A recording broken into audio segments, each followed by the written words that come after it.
Our next story is from Australia. The country's flag carrier is in a fix.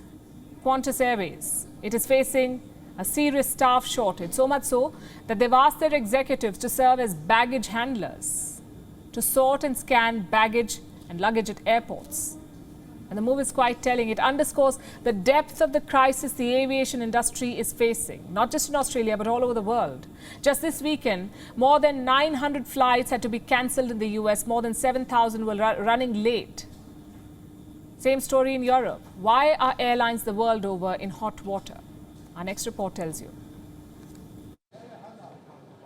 The aviation industry is in a fix. Since summer began, most airlines around the world have either faced a staff shortage or frequent walkouts by their employees.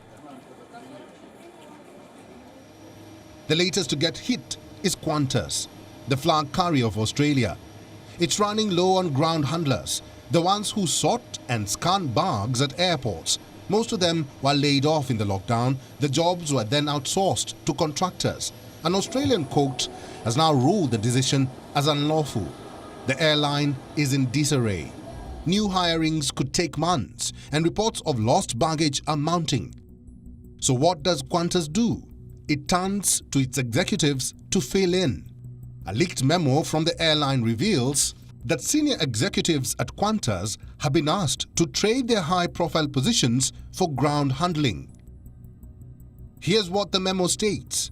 100 managers are needed for frontline airport roles. People who volunteer will be posted at Sydney and Melbourne airports. The volunteers will then work as ground handlers for at least 3 months.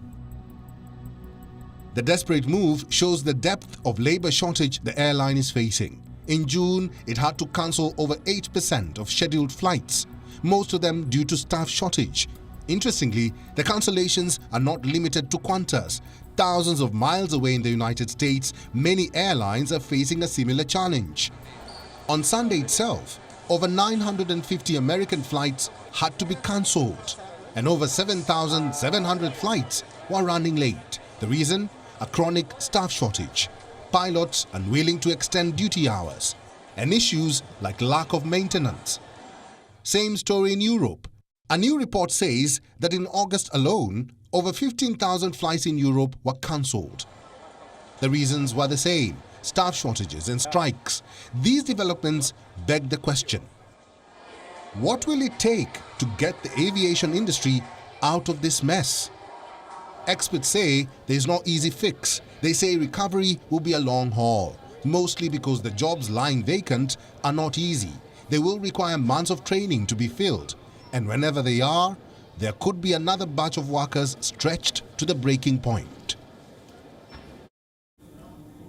WION is now available in your country. Download the app now and get all the news on the move.